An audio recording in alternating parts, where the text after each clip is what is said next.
জীবাণুগুলো আছে এই জীবাণুগুলো কিন্তু ফ্লোর থেকেই বেশি আসে। তো এই ফ্লোর থেকে বেশি আসার কারণে এই ফ্লোরটা সুন্দরভাবে পরিষ্কার করে দিতে হয়। আসসালামু আলাইকুম। আজকে আমরা সকালের দিক দিয়ে ঘাস কাটতেছিলাম, মানে আজকে আমাদের এখানে বৃষ্টি হয়েছে। তো বৃষ্টি হওয়ার কারণে সকালের দিক দিয়ে ঘাস কাটার পর আমরা যখন বাড়িতে আসি তখন আমরা দেখি যে আমাদের বাড়ির পেছনে আমরা একটি নৌকা উঠিয়ে রাখছিলাম। এই নৌকা দিয়ে আমরা আর কি যখন আমাদের খামারের ঘাস না থাকে তখন আমরা বিলে থেকে কচুরিপানা কাটি এবং কিছু ঘাস কাটি। তো ওই কারণে এই নৌকাটা আমরা উঠিয়ে রাখছি, যেহেতু এটাকে লাগে না। তো তারপর আমরা দেখতে পেলাম যে বৃষ্টির কারণে এই নৌকাটা আর কি ডুবে যাচ্ছে, মানে পানিতে পড়ে যাচ্ছে। তো এই কারণে আমরা চিন্তা করলাম যে এটাকে কিভাবে উপরে উঠানো যায়। তো এই কারণে আমরা ইট দিয়ে এবং গাছের একটি মুতা দিয়ে এটাকে আমরা উপরে উঠানোর চেষ্টা করতেছি, কারণ এটাকে যদি উপরে উঠে না দিই, এটা অনেকদিন যাবতীয় আমাদের বাড়িতে আর কি ব্যবহার করতেছি, মানে 3-4 বছরের মতো হয়েছে। তো এটা এমনিতেই নষ্ট হয়ে আছে, কিন্তু এটাকে যদি পানিতে পড়ে থাকে তখন একেবারে আর কি নষ্ট হয়ে যাবে। তো এই কারণে এটাকে আমরা উপরে উঠিয়ে রাখছি। উপরে উঠানোর পরে যখন আমরা দেখতে পারতেছিলাম যে এটাকে বেঁধে দিতে হবে, তখন আমরা বেঁধে দিলাম। তার পরবর্তীতে যখন আমরা খামারে আসি, যে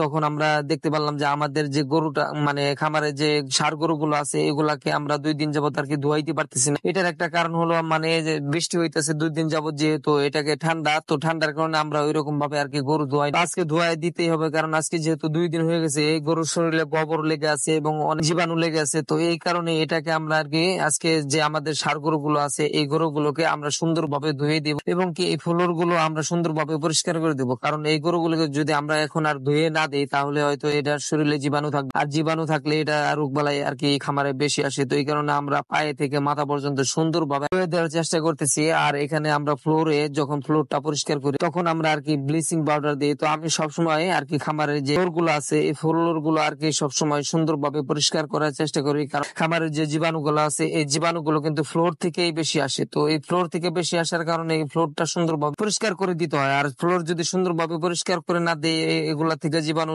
গরুর শরীরে যেতে পারে, তারপর আর কি রোগ বালাইটা খামারে আর কি বেড়ে যায়। তো এই কারণে আমি প্রতিদিন ফ্লোরটা সুন্দরভাবে পরিষ্কার করি এবং কিছুদিন যাবত আমি এই ফ্লোর পরিষ্কার করি। ফ্লোরে আর কি যে ব্লিচিং পাউডার আমরা কাপড়ে দিয়ে থাকি, অনেক সময় কাপড় পরিষ্কার করে দিয়ে থাকি। তো এই ব্লিচিং পাউডার গুলো দিয়ে আমি সুন্দরভাবে আর কি খামার পরিষ্কার করি। তো আমার খামার যখন ধোয়া শেষ হয়ে গেছিল, তখন আমি আসছিলাম আমাদের যে খাবার দেওয়ার, মানে গরুর খাদ্য দেওয়ার যে চারিটা, এই চারিটা, তো চারিটা এসে দেখি যে চারিটার ভিতরে প্রচুর পরিমাণে ময়লা জমে আছে। মানে প্রতিদিন আমরা যেহেতু এটা দিয়ে খাবার দিই, খাবার দেওয়ার পরে তারপরে ধোয়া হয়, কিন্তু তারপরেও যেহেতু এটাকে চারো সাইড দিয়ে আর কি প্রচুর পরিমাণে ময়লা জমে আছে, কালো ময়লা। তো এই ময়লাগুলো গরুর আর কি পেটে যাওয়ার সম্ভাবনা থাকে। তো এই কারণে চিন্তা করলাম, যেহেতু আমরা আজকে ভিজেই গিয়েছি, তো এই কারণে এটাকেও আমরা পরিষ্কার করে রাখি, কারণ যখন আমরা এটাকে আর কি 2-3 মাস পর পর পরিষ্কার করি। তো আজকে যেহেতু আমরা অনেক কাজ করে ফেলেছি বৃষ্টিতে ভিজি, তো এই কারণে চিন্তা করলাম যে এটাও পরিষ্কার করে দিই, তাহলে জীবাণুটা আর একটু প্রকোপ কমে যাবে। যেহেতু বৃষ্টির দিন আর কি অনেক জীবাণু আর কি প্রকোপ পায়। তো এই কারণে আমরা চিন্তা করতেছিলাম যে এটাকে আর কি পরিষ্কার করে দিতে হবে। তো আলহামদুলিল্লাহ আজকে আমাদের কাজগুলো আমরা আর কি